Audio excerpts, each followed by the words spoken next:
Oi, nós estamos de volta com Boa Noite, Elias Neto, aqui pela TV Cidade Verde. Muitíssimo obrigado pelo seu carinho e sua audiência em todo o estado de Mato Grosso por meio das nossas emissoras, para você que nos acompanha no YouTube e também no Facebook da TV Cidade Verde. Muitíssimo obrigado, você que está sempre por aí, e nós aí na sua casa, batendo aquele papo aqui no Boa Noite, Elias Neto. Já vamos colocar então aí a foto do nosso entrevistado. O entrevistado de hoje é um dos grandes pediatras e geneticista de Mato Grosso. Médico com formação pela UFMS, residência em pediatria pela UFPR, mestrado e doutorado pela Unifesp. Se dedica à docência e à saúde infantil. Atualmente é professor associado da UFMT e coordenador do Serviço de Referência em Triagem Neonatal do Hospital Universitário Júlio Miller. Por isso a gente diz boa noite, Marcial Francis Galera. Boa noite, Elias. Para mim é um prazer estar aqui conversando com você. Muito obrigado pela sua presença para falar de uma coisa tão interessante, né?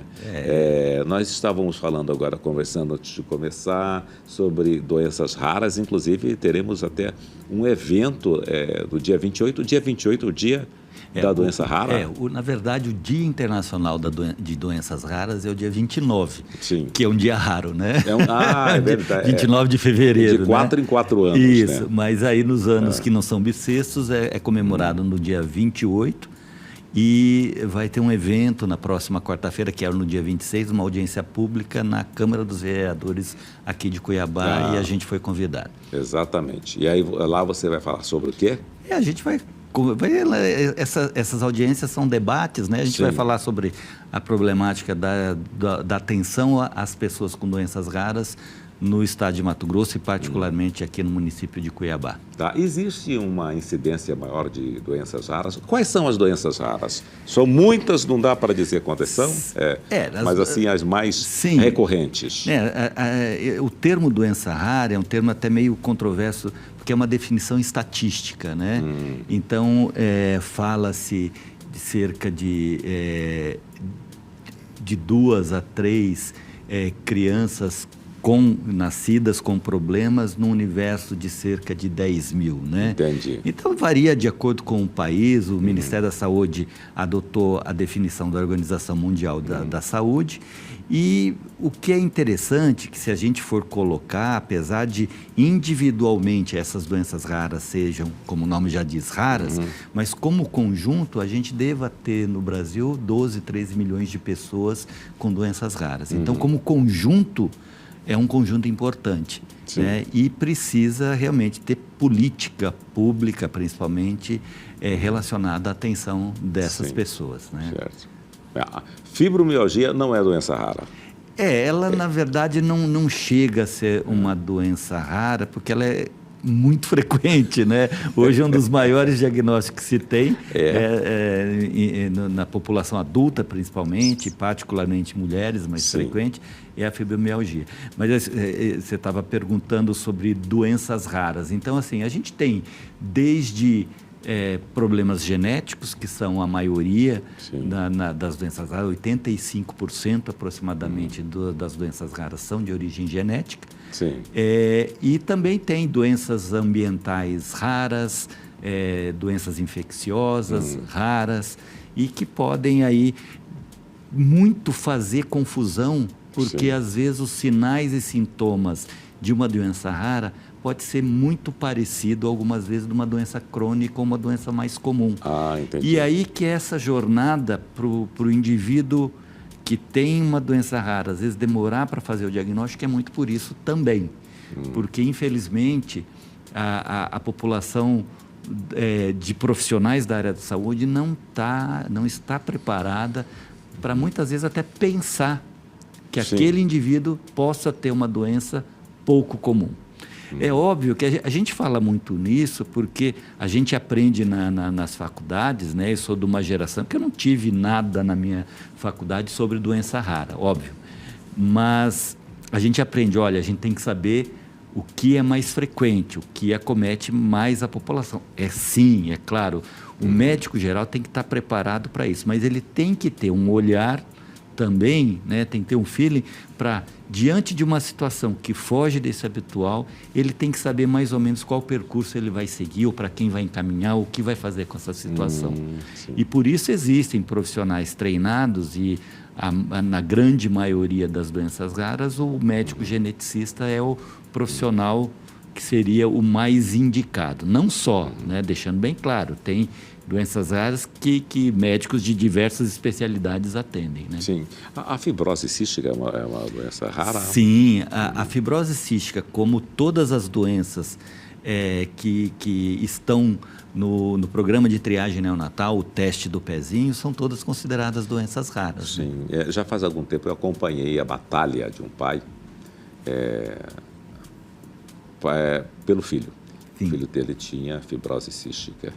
E assim, eu me lembro que teve um momento muito difícil. Fizemos várias reportagens, porque é questão de farmácia de alto custo e aquela situação ia se complicando cada vez mais. E ele estava ali ao lado do filho, dando entrevista. Ele dizia que essas pessoas teriam uma sobrevida de até 35 anos, mas acho que isso mudou, né? Não, isso com certeza está mudando e felizmente para melhor. Eu acho que esse menino está vivo. Porque, primeiro, a fibrose cística é uma das doenças genéticas que mais matavam. Né? E ainda as estatísticas, infelizmente, não estão tão boas ainda, mas assim, é de alta morbimortalidade, porque das doenças triadas pelo teste do pezinho, é uma que tem uma gravidade, porque os pacientes evoluem com problemas do trato digestório, então tem diarreia de repetição, faz desnutrição mesmo, e problemas pulmonares, respiratórios, fazem pneumonias graves de repetição, e esses pacientes acabavam muitas vezes definhando e evoluindo para uma falência pulmonar. Sim. Hoje, com algumas coisas. Primeira, a inclusão da fibrose cística na triagem neonatal, no teste do pezinho, foi fundamental. Aqui no estado do Mato Grosso, a gente passou a triar a fibrose cística a partir de 2013. Né? O Hospital Júlio Miller... Agora há pouco, né? O Hospital Júlio Miller, que é o serviço de referência em triagem neonatal no estado de Mato Grosso. Então, tanto é que o ambulatório de fibrose cística funciona lá no serviço. E hoje, pegar esse paciente mais cedo faz toda a diferença. Sim. Você faz diagnóstico mais cedo, institui as terapias mais cedo e, felizmente, hoje já existem terapias medicamentosas, inclusive para o paciente do SUS. Que isso foi um grande avanço. Então, assim, essa lembrança da fibrose cística, a gente fala com muita alegria de ver que a vinda, a incorporação dessas novas medicações, e é fato recente do ano passado, está mudando de maneira exuberante a qualidade de vida desses pacientes. Sim, você tem, inclusive, lidera uma equipe lá no Hospital Júlio Miller, né? Que trabalha com o teste do pezinho a gente tem um serviço lá que funciona, né? O serviço de referência em triagem neonatal, que é o teste do pezinho, e também o serviço de genética médica, que são serviços lá que atendem pacientes com doenças raras, entre outros ambulatórios do próprio hospital, né? Porque não todos os pacientes, existem atendimento em diversas especialidades também, né? Eu me lembro que já faz algum tempo, quando a gente ia falar sobre o assunto, reportagem e tal, normalmente os jornalistas falavam da fenilcetonúria, que é do teste do pezinho para detectar a doença. Era praticamente só isso. Eu acho que ele achava fácil, as pessoas achavam fácil pronunciar essa palavra. Mas hoje não, né? Hoje o teste do pezinho, ele já detecta quantas doenças? Então, a gente tem uma situação que é a triagem neonatal como programa do Ministério. Hoje, aqui no estado de Mato Grosso, a gente está triando 7 doenças. A fenilcetonúria, obviamente, foi a primeira doença mundialmente falando, né, desde a década de 60 do século passado, e progressivamente foram ampliando. No Brasil, a triagem neonatal foi instituída como um programa, né, do governo brasileiro, né, do Ministério da Saúde, apenas em 2001. Então, se a gente for parar para ver, historicamente é muito pouco tempo. Muito pouco tempo. Né? Não tem, vão fazer 24 anos agora em junho. Mas a partir daí houve a progressiva ampliação das doenças e em 2014 foi a última vez que ampliou, que passaram a ter 6 doenças triadas, né? Aí agora, recentemente, em 2021, a Lei 14.154, ela alterou o Estatuto da Criança e do Adolescente, que é uma lei lá de 1990, né? E essa lei, eles fizeram uma proposta de ampliação, e aí que é importante, passando de 6 para mais de 50 condições, né? E a gente, no momento, já incorporou a primeira etapa, que é a toxoplasmose congênita, e o Ministério da Saúde, né, para as pessoas têm que entender, porque falam, mas por que não tem mais, né? Porque nós não fazemos apenas o teste, porque o pessoal às vezes compara a triagem, o programa executado no âmbito do SUS, com um teste comprado num laboratório privado. Porque o laboratório, na verdade, ele só faz o teste e pronto, né? E você pega o resultado se quiser, né? Vai ter o atendimento se procurar. No nosso programa, não. A gente é responsável por identificar o paciente que o teste deu errado, fazer a busca ativa desse paciente, né? Ou seja, ir atrás desse paciente, a gente inverte a lógica do SUS e acompanhar. E o governo, através do Ministério da Saúde e as secretarias estaduais, tem que fornecer os medicamentos. Então, só pode entrar num programa de triagem uma situação que tenha alguma coisa para se fazer, né, do ponto de vista de acompanhamento, seja um tratamento dietético, de uma fórmula ou um remédio, senão não tem sentido colocar na triagem. E por isso que esses passos são demorados. Né? Então, agora, eu inclusive participei de uma comissão do Ministério da Saúde, né, que é um comitê que discute a triagem no Brasil, exatamente para ver quais são os próximos passos para implementar a ampliação, né, dessa ampliação de 6 para cerca de 50 situações. Tá, hoje, quais são as doenças que são detectadas? As 7 doenças que nós detectamos aqui no estado de Mato Grosso são a fenilcetonúria, o hipotireoidismo congênito, a anemia falciforme e outras alterações das hemoglobinas, a fibrose cística, a hiperplasia adrenal congênita, a deficiência da biotinidase e a toxoplasmose congênita. Pô, já é um avanço fantástico. E é importante, né, porque para cada doença eu tenho que ter um kit específico, né? Eu tenho que ter o exame confirmatório específico e eu tenho que ter a equipe de trabalho específica para isso, porque não é um trabalho... Lá a gente trabalha com equipe multiprofissional. Então tem um médico, tem a nutricionista, tem a enfermeira, tem a psicóloga, médicos de diversas especialidades ali atuando, o assistente social, o pessoal de apoio, o pessoal de laboratório. Então, é uma jornada bacana. São quantas pessoas trabalhando ali? Ali a gente deve ter, não somos em muitos, mas deve ter umas 20 pessoas entre pessoal de apoio, recepcionistas, né? Porque ali a gente funciona no mesmo ambiente lá do hospital, a gente tem o laboratório próprio da triagem, onde faz o teste do pezinho. Então, o teste do pezinho é coletado lá em Confresa, vem para cá, vai tudo encaminhado, né, é coletado em papel filtro e é executado o teste da triagem aqui, disponibilizado o resultado e chama o paciente para vir fazer o acompanhamento aqui depois. Você tem uma pessoa na sua equipe, todas são muito interessantes, mas tem uma assim que chama a atenção. A pessoa que tem a deficiência... Visual. Isso.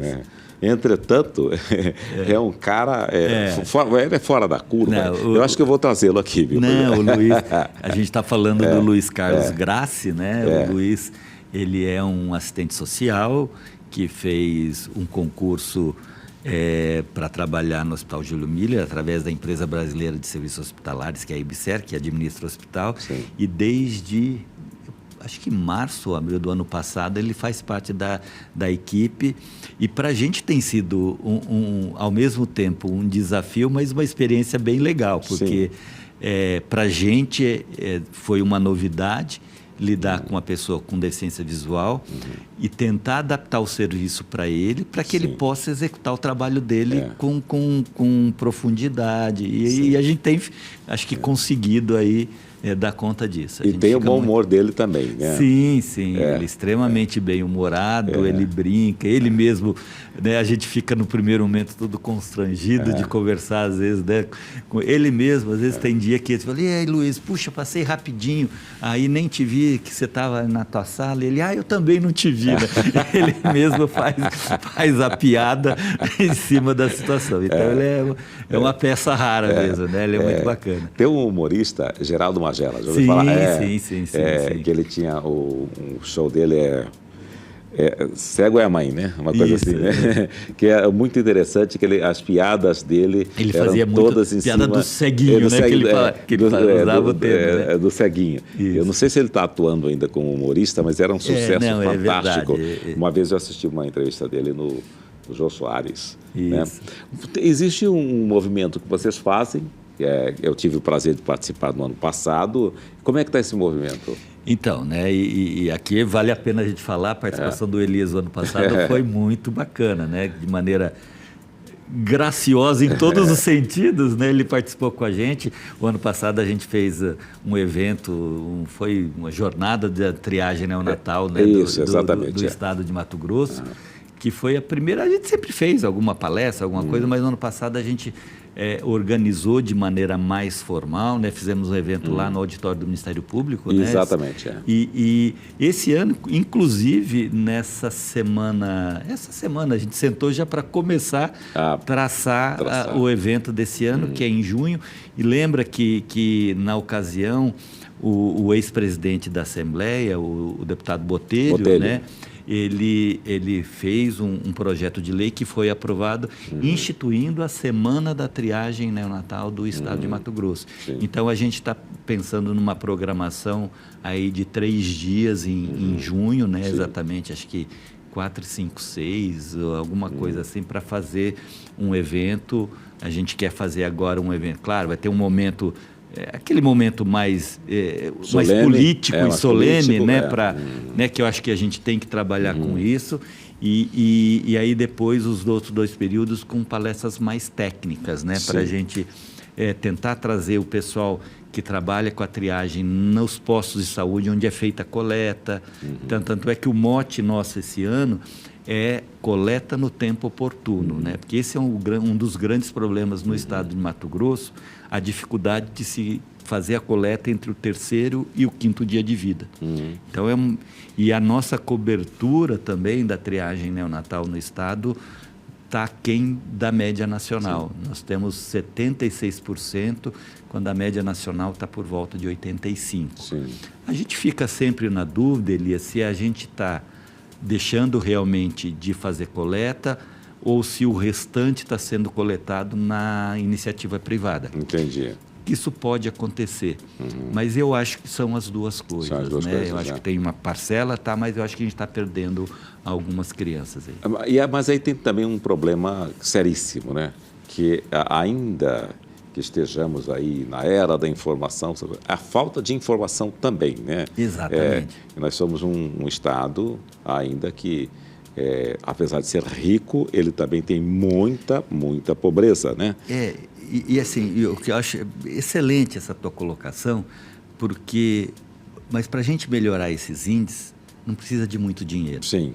Porque, na verdade, a gente precisa pensar em fazer campanhas durante o pré-natal ou nas unidades de saúde. Olha, fiquei sabendo que na comunidade nasceu um bebê. Vai lá saber se já fez o teste do pezinho. Busca ativa. Faz a busca ativa dos bebês que nasceram, né? Estimular a realização do teste. Porque o teste, não que não tenhamos problemas no serviço, né? A gente tem, como qualquer serviço público, tem, né, como a gente sempre fala, as dores e as delícias de trabalhar no SUS, né? Sim. Mas, de qualquer forma, se aquela amostra foi colhida e colhida de maneira adequada, o teste vai ser feito. Sim. E a gente vai aí acabar pegando. Sim. Então, tem crianças que eventualmente não estão sendo diagnosticadas porque o teste não foi feito, ou no momento correto, ou de maneira incorreta. E você é geneticista, né? Sim, sou geneticista de formação. O que faz o geneticista? Qual que é o trabalho? Então, isso toda vez, eu sempre conto para os alunos ou para alguém, falo assim, olha, quando eu estou num lugar, num avião ou num lugar que sente estranho e pergunta o que eu faço, eu falo, eu sou médico. E normalmente quando você fala isso, a pergunta seguinte vem, e qual que é a sua especialidade, né? Sempre é essa. E eu sempre procuro, às vezes eu falo assim, quando eu não estou com vontade de conversar, eu falo, eu sou pediatra, porque todo mundo sabe o que o pediatra faz, né? Mas eu gosto de conversar normalmente, né? Aí, porque quando eu falo, eu sou geneticista, as pessoas aí têm uma série de perguntinhas que eles fazem. Sim. Então quer dizer que você trabalha com bebê de proveta? Eu falei, não. Posso até trabalhar em clínica, mas não faço isso. Você faz engenharia genética, você monta novos seres? Eu falei, também não. Você faz o teste do DNA daqueles programas de TV? Até podia, mas também não. Eu falo, eu atendo pessoas. Mas, claro, pessoas que têm um problema genético. E é claro, esclarecendo ainda mais isso. Então, a gente atende. A nossa clientela é muito grande de crianças, né? Então, crianças que nascem com defeitos congênitos, de maneira geral, a gente atende.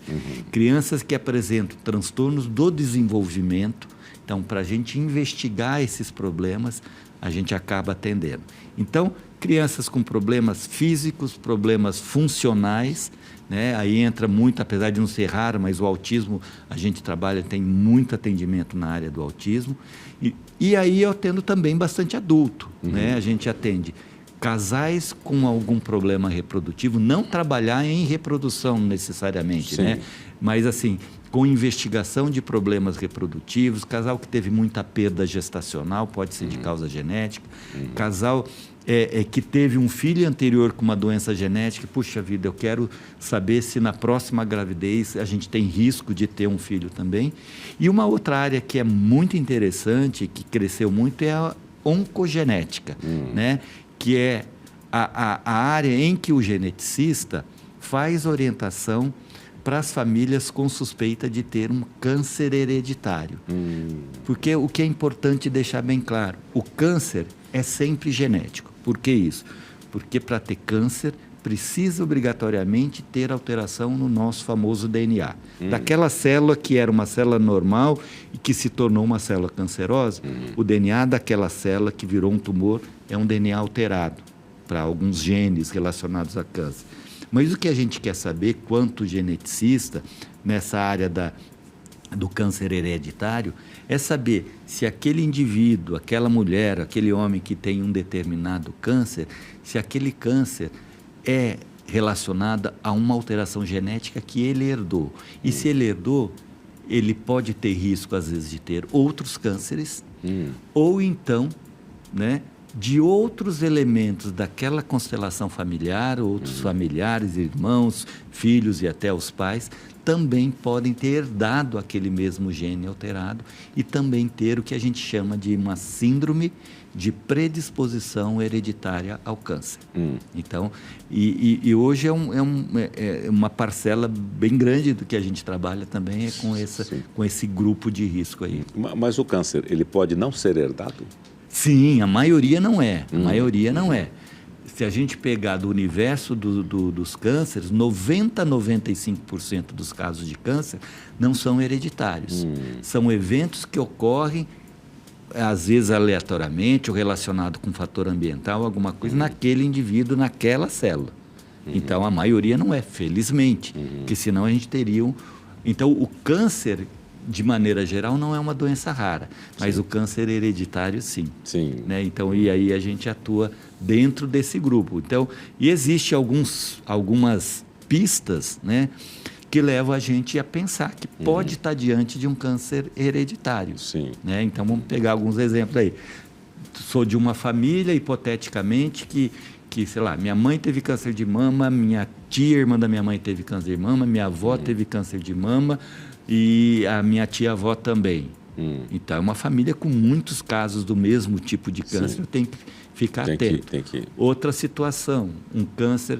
A gente fala muito do câncer de mama porque é o câncer mais frequente. Hereditário, né? Então, uma mulher com câncer de mama que habitualmente acontece no final da sexta década, ou seja, perto de 60 anos para frente.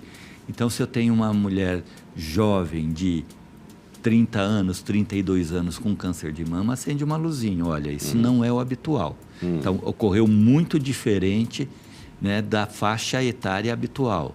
Ou uma pessoa que tem 2, 3 tumores diferentes, e aí eu não estou falando a tal da metástase, né, que é a sementinha do câncer.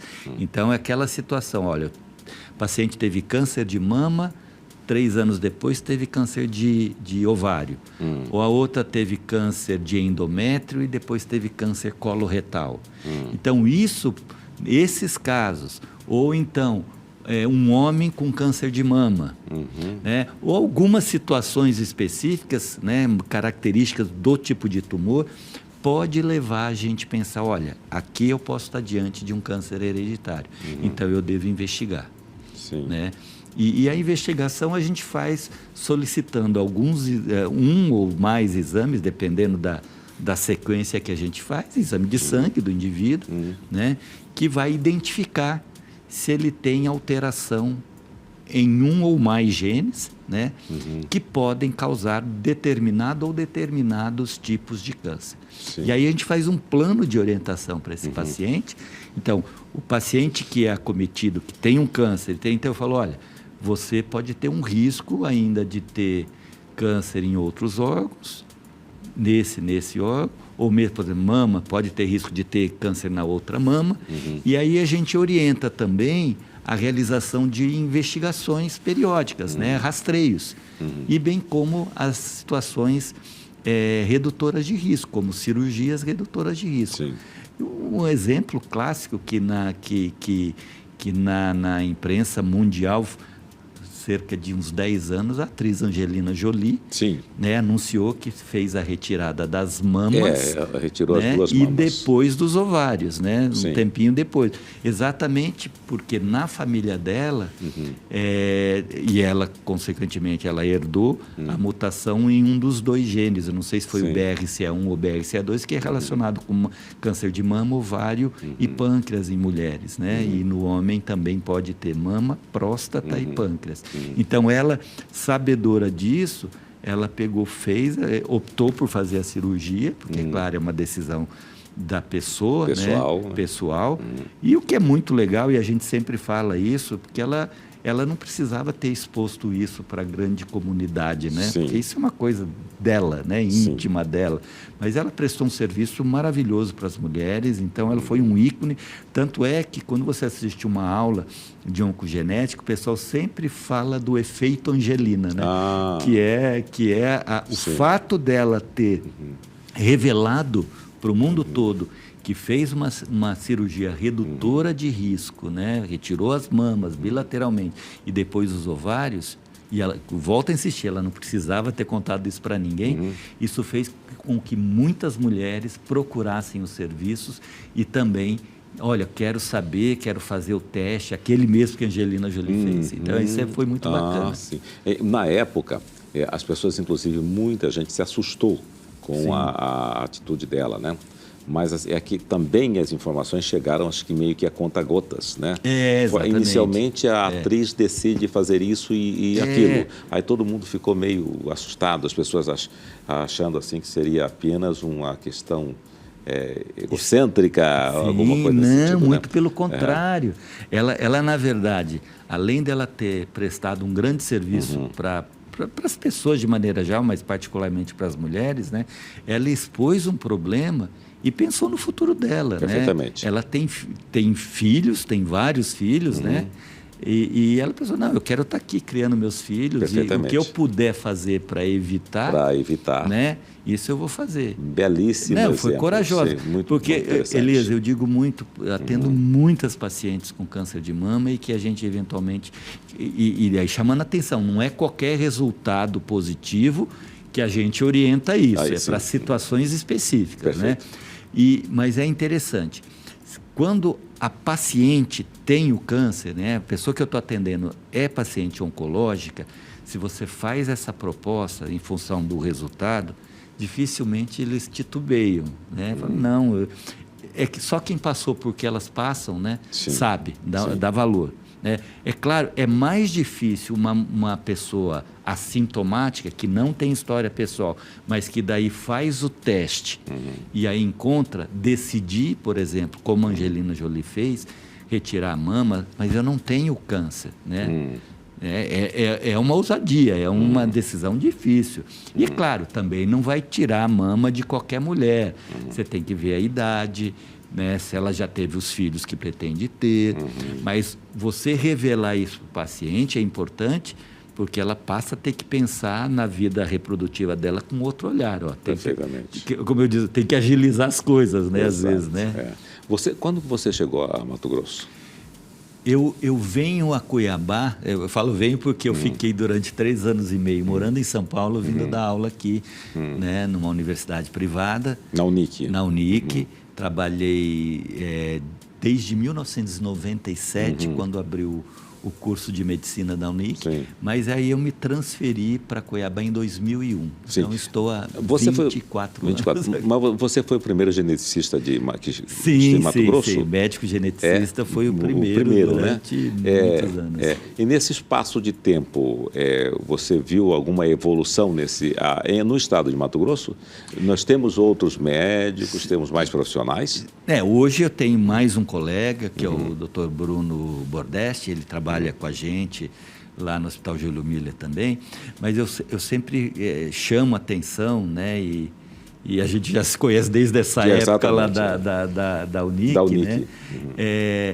Porque eu tive um caminho, apesar que eu fui muito, não posso reclamar, eu fui muito bem recebido aqui no Mato Grosso, né? Mas eu tive que fazer um caminho que é para as pessoas conhecerem a especialidade. Porque eu não sou daqui do Mato Grosso, as pessoas não me conheciam. Sim. Eu vinha, não tinha parentes aqui nem nada, eu fui convidado para atuar como professor na Unic, depois comecei a atuar como médico aqui também. E aí eu tive 2 missões, fazer as pessoas me conhecerem profissionalmente, né, que é uma área que você tem que se fazer conhecer, ser respeitado, para as pessoas confiarem os seus familiares, os seus filhos no seu atendimento, e da mesma maneira revelar o que era a especialidade, né? Que, como você falou, as pessoas normalmente não sabem, né? Para que o geneticista faz? Ninguém sabe, né? Então, fico com algumas ideias fantasiosas às vezes. Então, e eu acho que a gente teve um trabalho nesse sentido exitoso, né? Eu já tive alguns ex-alunos que trilharam o caminho da genética, que não estão aqui, mas que procuraram em áreas afins. Hoje, a gente pode dizer que as pessoas, e até por ter ajudado na formação de uma geração de médicos aqui, tanto na Unic, na UFMT, trabalhei em Rondônia também, numa outra instituição. Então, tem muita gente que me conhece e toda semana é muito legal isso, né? São ex-alunos que me mandam mensagem no WhatsApp: professor, olha, eu tenho um caso assim, assim, assim, você olha esse exame, você discute comigo. Então, e eu sempre que posso discuto, se é o caso de ter que encaminhar, a gente corre atrás para tentar atender. E eu acho que está mudando, né? Sim. A gente hoje, há 2 anos, eu estou com outro colega, né, bem mais jovem que eu, com outro gás aí, né, tentando também trilhar o caminho dele, é um rapaz bacana, e a gente tem uma ambição grande ainda, que a gente não conseguiu, de estabelecer no Hospital Júlio Miller um serviço de referência em doenças raras, que é uma habilitação que o Ministério da Saúde dá para serviço que faz atendimento nessa área. E não é só para ter o nome, né?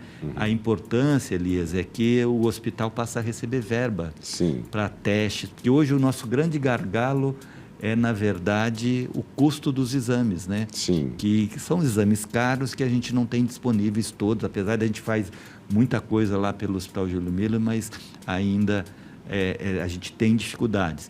Na medicina privada as coisas são mais fáceis, já tem muita coisa incorporada nos planos de saúde, mas mesmo assim não é todo mundo que tem acesso. Exatamente. Né? Então a gente fica lutando para, de uma certa forma, estender isso a população matogrossense. Mas a gente brinca, né? A gente não é de fato, mas a gente é de direito, já é um serviço de referência na área. Né? Exatamente, sem dúvida. Bom, vamos para o intervalo e daqui a pouco a gente volta falando sobre esse assunto super interessante, né? Que é a saúde, né? A saúde das pessoas. Falando sobre a vida. Voltamos daqui a pouquinho com Boa Noite, Elias Neto. Até já.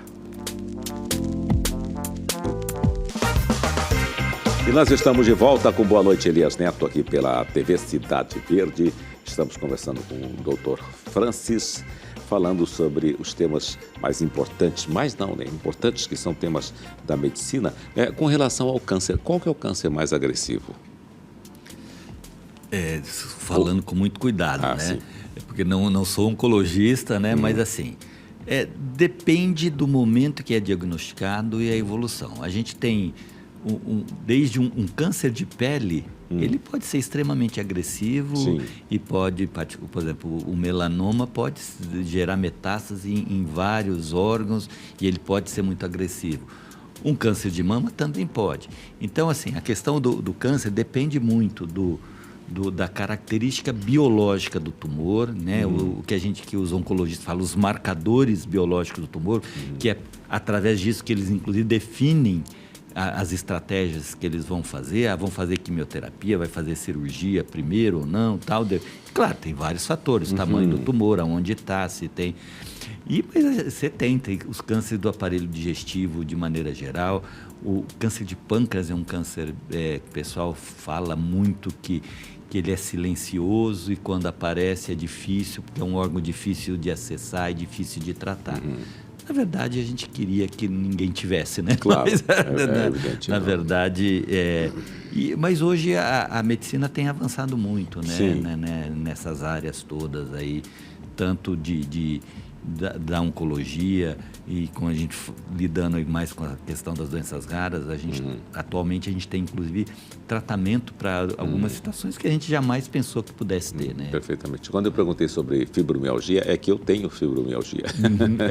Aí você fica muito interessado. Não, né? É verdade. É verdade. Não, a gente sempre, eu falo assim, olha, a partir do momento que a gente tem um problema, gerar um problema de saúde, uma situação diferente do nosso dia a dia, a gente parece que liga o nosso radar e fala, mas agora eu tenho ouvido muito mais falar sobre o assunto. É que a gente passa a ter mais atenção, Passa a ter mais atenção. Porque antes ouvia falar, não dava nem bola, né? Agora qualquer coisa que você lê opa. É verdade. E aí tem um perigo também, né? Porque a gente começa a ler e tem muita coisa que vem aí pelas redes tal, que é realmente... uma irresponsabilidade. Né? E isso eu digo muito para os pacientes, né? Principalmente quando você está lidando com uma doença grave, que às vezes uma doença incapacitante ou uma doença que vai, às vezes, levar ao óbito em algum tempo mais rápido. A gente falou, não fica procurando muito na internet, porque o leigo não vai ter o filtro. Né, do conhecimento de saber o que eu leio, o que eu não leio, né? E eu sempre falo, e se é uma coisa, entre aspas, um pouco mais comum, só vai ser publicado ou falar alguma coisa se é alguma coisa muito grave ou muito fora da curva. Então, a gente tem que ter cuidado com o que lê. Pergunta para o seu médico se é aquilo mesmo, porque às vezes põe a tal da caraminhola na cabeça, né? Exato. Por uma questão, às vezes, que não é nem pertinente. Exato. Hoje mesmo, vou te dar um exemplo. A gente atendeu no ambulatório, eu e o colega Bruno, a gente estava lá no ambulatório de manhã e tinha uma família que atendeu um menininho que tem uma doença chamada distrofia muscular de Duchenne, né? Que é uma alteração nos músculos progressiva que leva à cadeira de roda. E, felizmente, atualmente já tem uma medicação, que é uma terapia gênica, que ainda não está disponível, mas as famílias têm conseguido, via judicial, conseguindo a medicação. E era um casal que falava, a gente não quer nem pensar em ter mais filho, né? Eu falei, mas por que vocês não querem? Já fez o teste e tal? Deu a perguntar, ele falou, não, a gente fez o teste, né? Isso vem através, muitas vezes pode ser herdado através do cromossomo X da mãe ou acontecer só naquela criança. Sim. E o deles foi esse caso, a mãe não tinha a alteração. Então ela podia tentar uma outra gravidez. Sim. E eles estavam, não vamos querer mais tentar filho. Não, mas eu deixo muito claro, não quero me intrometer na vida reprodutiva de ninguém. Sim. Mas tem que esclarecer. Sim. Infelizmente, Elias, os nossos colegas médicos, às vezes, por ignorância no sentido estrito da palavra, por ignorar determinados temas, acabam dando orientações equivocadas. Para um lado ou para o outro, para o bem e para o mal. Às vezes a gente vê assim, não, olha, isso aí não... Fica tranquilo, só aconteceu nessa criança, não vai acontecer. Você vai ver, é uma doença que tem um padrão de herança que pode se repetir naquela família e a gente tem como quantificar e, às vezes, até a fazer alguma abordagem sobre isso. Ou, ao contrário, não tenha mais filhos, porque se tiver outro filho vai ter o problema de novo. E, às vezes, não é absolutamente isso. Né? Então, a falta de informação é pior das desgraças, né? Na Porque ciência. Às vezes a pessoa acha que está se informando, mas ela está se desinformando. E uma outra coisa que eu também... as pseudonotícias de... você pega um caso fora da curva e quer trazer aquilo como normalidade para a situação. Então, às vezes, você tem uma determinada situação. Não, olha, inventar uma situação bizarra qualquer, né? Todo mundo que toma água... teve um cara que tomou água e morreu afogado porque tomou água e engasgou. Olha, todo mundo que toma água vai se engasgar. Não é isso. Não é isso. Eu posso ter indivíduos, então eu tenho que pensar, se eu falo que uma determinada situação, o paciente tem, por exemplo, deficiência intelectual, tá? Que a maioria dos indivíduos, por exemplo, não vai conseguir se alfabetizar. Da onde que a gente inventa isso? Não, você tira a partir das leituras, dos livros, dos artigos, né? Aí vem um indivíduo fora da curva que tem essa mesma condição. Não, ele estudou, conseguiu se formar, tal, né? Sei lá, fez faculdade. E as pessoas querem mostrar isso como padrão, como geral. E não é. Isso acaba gerando até um sentimento muito ruim. Porque fala assim, não, se você estimular seu filho, ele vai conseguir fazer determinada coisa. E aquele pai que não tem condição de fazer tudo que ele acha que poderia fazer. Né? Mas então quer dizer que meu filho não está alfabetizado porque eu não corri atrás? Não é. Exatamente. Né? Não é. Então, eu vejo, às vezes, com muito temor alguns programas de TV, inclusive da grande mídia, ou reportagens que falam, o fulano de tal que tem determinada doença fez isso. Mas isso tudo bem, você tem que tratar isso como exceção. Porque não é a regra. É o fora da curva. É o fora da curva. Então, porque isso vira de serviço. Perfeitamente. Né? Vira de serviço.